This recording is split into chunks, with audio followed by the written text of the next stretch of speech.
အိမ်မှာမိသားစုအတွက်ချက်ပြုတ်ရင်းနဲ့အချိန်ကုန်ခဲ့တယ်ဝင်ငွေရမယ့်အလုပ်ကလေးတစ်ခုခုလုပ်ချင်နေခဲ့တာဘယ်အစလောက်မှမသိဘူးဖြစ်နေတယ်မနှစ်က2024တုန်းကပေါ့ကျဲသိမိအဖွဲ့နဲ့အဖေအဖွဲ့တို့ကကျမတို့ရေလုံသားတွေကိုဖွင့်ကြိုးလာအောင်တင်နန်းနေပေးခဲ့တယ်ကျမတို့ရေလုံသားအဖွဲ့ကလည်းစိတ်ဝင်စားနဲ့တွားရောက်တက်ဖြစ်ခဲ့တယ်ဒီ3ရက်တာတင်နန်းမှာငါးတွေကိုဖမ်းဆီးပြီးနောက်ပိုင်းငါးကိုစနစ်တကျဂိုင်းတွယ်နီးရေခဲရိုက်နီးအပူငွေရဖို့ငပိငချောက်ငကြာရီပဇွန်ကြောက်ငါးမုံလိုမျိုးတံပိုးနင်းထုတ်ပုံလုပ်ငန်းတွေတင်ကြပေးခဲ့ပါတယ်တင်နန်းတစ်လျှောက်မှာလည်းအစားအစာဘေးကင်းမှုကိုတေချာစေဖို့ကောင်းမွန်တဲ့ထုတ်လုပ်မှုအလေးအကျင့်ကောင်းတွေကိုတင်ခဲ့ရပါတယ်ကျမတို့ဒေသမှာငါးပစုံတွေကိုဖမ်းဆီးပြီးတော့ရေခဲရိုက်ပြီးတိုက်ရိုက်ရောင်းချတဲ့စနစ်ကိုပဲကျင့်သုံးခဲ့ရဲ့အခု everywhere ဆရာမလေးလာပြီးတော့တင်နန်းပေးပြီးပါငါးပစုံကိုအခြေခံတဲ့တန်ဖိုးမြင့်ထုတ်ကုန်တွေကိုထုတ်လုပ်နိုင်ခဲ့ရဲ့အခုလည်းမင်းနဲ့တူငါးမုံကိုကြော်ပြီးတော့ဈေးကွက်မှာရောင်းချနေကြတယ်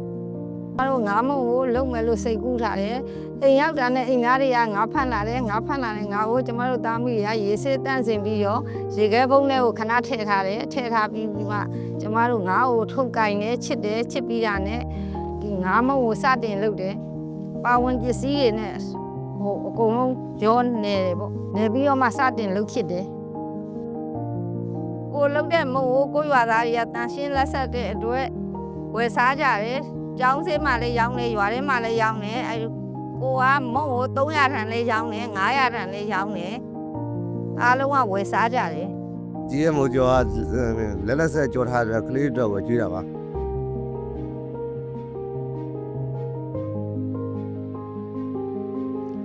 အခုဆိုရင်မုံရောင်းတာတစ်နေ့ကို4000 5000 6000ရတဲ့အတွက်အိမ်အတွက်လည်းအထောက်အကူပြုတယ်ညီမလေးကိုလည်းမုံကိုပေးနိုင်ပါပြီ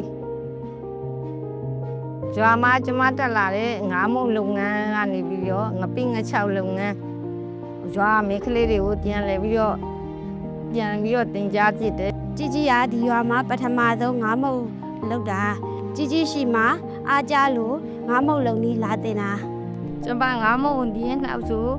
ပဇွန်မုံအာလူးမုံရွှေဖယုံကြီးကိုလည်းစတင်လှုပ်ဆောင်မှုရှိတယ်ကျမရဲ့ငါးမုံလုပ်ငန်းကတေးသေးလေးဆိုရင်လည်းစတင်လှုပ်နိုင်ခဲ့တဲ့အတွက်ပျော်တယ်မိသားစုအတွက်အထောက်အကူပြုတဲ့အတွက်ဂုဏ်လဲဂုဏ်ယူမိ